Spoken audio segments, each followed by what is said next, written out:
हमारे देश में अब जब भी बीजेपी का चुनाव होगा, बच्चा बच्चा बीजेपी को वोट देगा, क्योंकि हमारे देश में अगर कोई विकास कर रहा है ना तो वो बीजेपी सरकार है। आज तक जो सर्वनाश किया है ना वो कांग्रेस पार्टी है। आप पहले चले जाइए 65 साल के अंदर में, आप बताइए कितने लोगों को इन लोगों ने घर दिया है, कितने सड़कें ठीक करवाई है, कितने हाईवे बनवाए, कितने जो है ट्रेनें सही करवाई है। राहुल गांधी अमेरिका में बैठ के कह रहे हैं बेरोजगारी दर सबसे ज्यादा जो है। राहुल गांधी सबसे बेरोजगार इंसान हमारे देश का है, उसके पास कोई काम नहीं है, उसके पास एक काम है, वो सिर्फ हिंदुओं को टारगेट करना चाहता है, या मोदी के पार्टी को जो है टारगेट करना चाहता है। आप देखिए मेरी बात सुनिए पूरी तरीके से, पार्लियामेंट में खड़े होकर ये आदमी कहता है कि हिंदू हिंसक है, ठीक है, बजरंग दल को बैन करना है, आरएसएस को बैन करना है। कभी इस आदमी ये नहीं बोला कि भैया हमारे देश में जितने भी रोहिंग्या हैं, जितने भी जो है बांग्लादेश, उनको बाहर करना है, नहीं बोलते हैं। इनको जो है क्या करना, हमसे दिक्कत है। आप बताइए, आप विपक्षी हो, पक्ष की बात नहीं करते हो, चलो ठीक है, आप नहीं जीते, आप प्रधानमंत्री नहीं बने, लेकिन आप अगर विपक्ष में हो तो कम से कम नहीं जीते तो विकास की तो बात कीजिए। आप मतलब आप विपक्ष में हो तो अपने देश को डुबाना चाहते हो, अपने देश का नाम खराब करना चाहते हो। वो विपक्ष का काम कर तो रहे हैं भाई, कह रहे हैं कि चाइना बढ़िया है भारत से, चाइना में रोजगारी दर कम है। अच्छा, वहाँ पर लोगों के पास, युवाओं के पास काम है। सर एक बात सुनिए मेरी, चाइना बढ़िया था इनके शासक काल में, जब तो इन्होंने चाइना को वो दे दिया, अरुणाचल प्रदेश दे दिया इन्होंने दे दिया, असम का तो किटा वो दे दिया इन्होंने।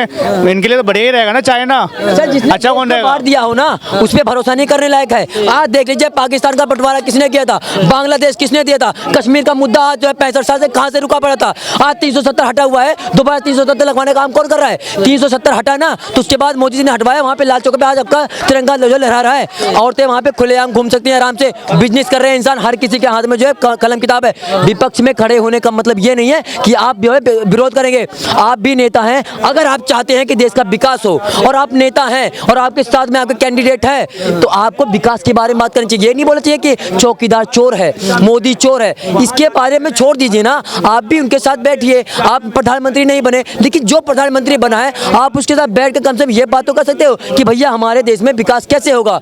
बस हिंदू का तो मॉडल लेकर वो चलते हैं, अखिलेश जी चलते हैं, राहुल जी चलते हैं। हाँ। विकास का मॉडल लेकर गए उत्तर प्रदेश में, देखे आप बढ़त मिली, बहुत विकास हो रहा है।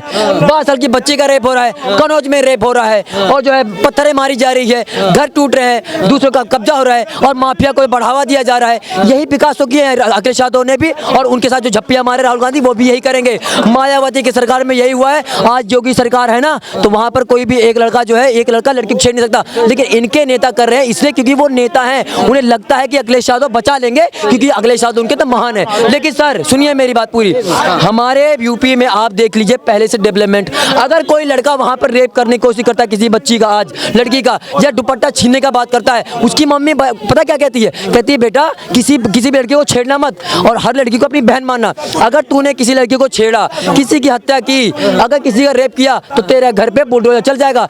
आज एक लड़का इस चीज को सोच के किसी लड़की को जो है दुपट्टा नहीं कहता। ये योगी की सरकार है, ये बाबा की सरकार है, और सभी लोग उनको सपोर्ट करेंगे, हम सब सपोर्ट करेंगे।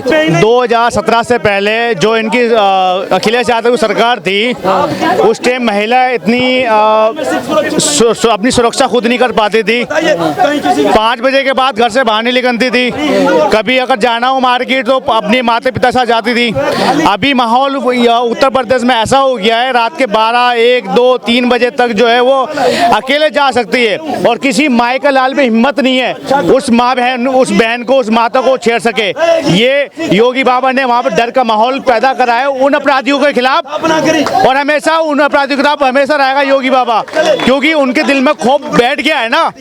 अगर किसी लड़की और किसी माँ बहन को अगर ऊपर अत्याचार होगा, या मैं रेप करने की कोशिश करूंगा या छेड़ने की कोशिश करूंगा, उसको पता है अगले दिन जो है उसके घर में बुलडोजर चल जाएगा या उसको इनकाउंटर कर दिया जाएगा। ये डर का माहौल नहीं। अखिलेश यादव कह रहे हैं, राहुल गांधी कह रहे हैं, विपक्ष वाले कह रहे हैं कि भाई जो है समुदाय विशेष को टारगेट करके किया जा रहा है। पत्रकार महोदय, अखिलेश यादव एकमात्र एक ऐसा नेता है उत्तर प्रदेश में, अरे युवा नेता मानता ही नहीं हूँ भाई, और मैं उसको हिंदू मानता ही नहीं हूँ। उसकी बीबी है डिम्पल यादव, आज तक मैंने उसके सिंदूर लगाते हुए नहीं देखा हिंदू है या नहीं है, ठीक है, वो अपने आप को हिंदू कहते हैं। और अभी इनकाउंटर हुआ कुछ दिन पहले, एक यादव का इनकाउंटर हुआ, उसके पक्ष में आप खड़े हो गए, लेकिन जो मोइन खान ने जो रेप करा उस 12 साल की बच्ची के साथ, 2 महीने में प्रेग्नेंट होगी, उसके खिलाफ आप खड़े नहीं हुए, और उल्टा योगी सरकार से आप DNA टेस्ट मांग रहे हैं, DNA कराओ इमरान खान का, क्या उसने किया नहीं किया? कैसी मानसिकता है भाई? आप तो यादव फैमिली के साथ में खड़े हो जाओगे, बट उस दलित लड़की के साथ में खड़े नहीं रहोगे भाई। अगर आप नेता हो, विपक्ष नेता हो, विपक्ष नेता का ये काम होता है, सरकार के अंदर में अगर कोई भी पार्टी खड़ी होती है, विपक्ष काम करता है, तो उसके पक्ष में खड़े रहो। जब तक आपकी पार्टी आ नहीं जाती है, आप उसके सपोर्ट में खड़े रहो। आप तो कभी कांग्रेस का, कभी उसका साथ में रहते ही नहीं। अब चलिए, राहुल गांधी जब भी विदेश जाते हैं तो कुछ ना कुछ बयान देते हैं। इस समय राहुल गांधी अमेरिका में हैं। उन्होंने कहा कि जो है भारत में अशांति है। वो कह रहे हैं कि जो है भारत में बेरोजगारी दर ज़्यादा है, उससे अच्छा जो है चाइना है। चाइना में बेरोजगारी दर है ही नहीं, एकदम ख़त्म है। भैया राहुल गांधी अपने समर्थकों के लिए बोल रहे हैं। जो कल तक यहाँ गुंडागर्दी करते थे, बम बनाते थे, तमंचे बनाते थे, कट्टे, पिस्तौल, बंदूक बनाते थे, आज उनके धंधे बंद हो चुके, तो वे बेरोजगार हो गए। तो चिंता इनको उनकी है, क्योंकि इनके गुंडे आज परेशान हैं। तो इनको चिंता उन गुंडों की है। यहाँ देश की जनता की बारे में बात नहीं करेंगे, यहाँ विकास के बारे में बात नहीं करेंगे। क्यों नहीं करेंगे? इनकी सरकारों ने 55-60 सालों से कभी विकास की बात ही नहीं करी। अगर विकास की बात करी तो विकास दुबे जैसे की बात करी। भारतीय जनता पार्टी के साथ देशभक्त खड़ा होता है, राष्ट्रभक्त खड़ा होता है। इसलिए भारतीय जनता पार्टी जीतती आ रही थी 15 सालों के लगभग से। तो तीसरी बार आज भारतीय जनता पार्टी की सरकार है यहाँ, क्योंकि देश की जनता को यहाँ सुकून मिला है, इज्जत मिली है, सुरक्षा मिली है, रोजगार मिला है, विकास हो रहा है देश का। यहाँ की गांव को शहर से सड़कों द्वारा जोड़ दिया गया। तो आज विपक्ष के पेट में इसलिए सिर दर्द हो रहा है क्योंकि इनके जो लुटेरे बैठे थे उनकी दाल रोटी बंद हो गई। तो मेरा कहने का बिल्कुल साफ तात्पर्य है भारत की जनता से, देश की जनता से, कि जो आदमी की सोच इतनी गंदी होती हो कि मैं कश्मीर में जब हमारी सत्ता में सरकार आएगी तो हम दोबारा 370 और 35A को पुनः जीवित करेंगे, फिर से उसे लगा देंगे। तो जिसकी ऐसी सोच हो इस देश को बर्बाद करने की, यहाँ आतंकवाद कराने की, ब्लास्ट कराने की, जनता को प्रताड़ित करने की, तो ऐसे लोगों से सतर्क रहे, सावधान रहे कि ये देश के हित में कभी नहीं खड़े हो सकते, क्योंकि इन्होंने आज तक इस देश का भला कभी नहीं चाहा, सिवाय नुकसान के। यहाँ ब्लास्ट कराते रहे, दंगे कराते रहे, हिंदू मुस्लिम के दंगे कराते रहे। तो मेरा क्या, तो हिंदू मुस्लिम तो योगी बाबा कर रहे हैं। अरे विपक्ष, पूरा विपक्ष कह रहा है। सुन लो, विपक्ष पार्टी तो वो कांग्रेस पार्टी है जिसे गद्दार पार्टी कहते हैं भारत की, जिसने इस देश के अंदर कभी भी इस देश की जनता का भला नहीं चाहा। क्यों कह रहा हूँ मैं इसलिए कह रहा हूँ, जनता को आपस में लड़ाते रहे और अपनी राजनीति की रोटियां सेकते रहे। आज जनता के समझ में आई तो वे भारतीय जनता पार्टी को सत्ता में लेके आए और इनको मुंह तोड़ जवाब दिया। इनके मुंह पे जूता मारने का काम जनता ने ही किया है।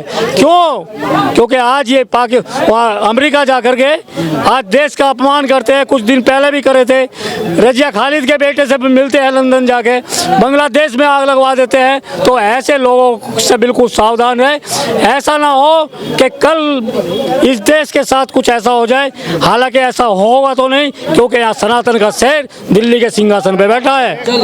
तो मेरा कहने का बिल्कुल साफ तात्पर्य है, मैं जनता से अनुरोध करता हूँ कि ऐसे चोरों का विशेष ध्यान रखे, कि इनसे सतर्क रहे, इनकी मीठी मीठी बातों में ना आए, इन देशद्रोहियों से बिल्कुल दूर रहे। और रही बात हरियाणा की जनता ने, हरियाणा के लोगों ने इस देश के लिए सबसे ज्यादा बलिदान दिया और आज भी सरहद तक सीना खोल के खड़ा है हरियाणा का जवान। तो वो गद्दारों के साथ नहीं जाएगा उसका परिवार, वो देश भक्त के साथ रहेगा, राष्ट्र भक्त के साथ रहेगा, जिसको भारतीय जनता पार्टी बोलते हैं। तो आज इन्हों को डर उसी चीज का सता रहा कि जो देशभक्त हैं, जो सरहद में अपनी जान की परवाह नहीं करते और इस देश के लिए बलिदान हो चुके हैं, उनके परिवार इन गद्दारों के साथ कभी खड़े नहीं होंगे। इनको ये भूल है, आज जनता को गुमराह करने की कोशिश हो रही है और कर रहे हैं। ये कुछ ऐसे तत्वों को फंडिंग दे करके, जिन्हें चमचे बोलते हैं, उनको फंडिंग दे करके किसी को 500, किसी को को 400 इस तरीके का पेमेंट कर करके तो लोगों में गंदा मैसेज भरवाने की कोशिश चल रही है, लेकिन जनता उसकी बातों में नहीं आएगी, क्योंकि हरियाणा में अच्छी तरीके से जानती है जनता, भारतीय जनता पार्टी की सरकार होगी और कश्मीर में भी भारतीय जनता पार्टी की सरकार होगी, क्योंकि कारण है उस चीज़ का। जो आदमी 370 दोबारा लाने की बात कर रहा है तो उससे सतर्क है वहाँ की जनता, क्योंकि उन्होंने 70 साल से वहाँ का तांडव देखा है। रोज ब्लास्ट होते थे, रोज परिवार के आदमी मरते थे, रोज बच्चोों की आबरू लुटती थी, तो उन्होंने उस कश्मीर को और जम्मू को देखा है। तो वे इन गद्दारों से सावधान है, कांग्रेस के गद्दारों से। तो वे देशभक्त के साथ हैं, देशभक्त की राष्ट्रभक्त के साथ में रहेंगे। इनकी औकात नहीं थी, इनका गृह मंत्री, रक्षा मंत्री या प्रधानमंत्री या मुख्यमंत्री कोई कश्मीर जाके पैर रख के दिखा दे। ये तो मोदी की देन है जो आज ये मोटरसाइकिल चला के दिखा रहे हैं।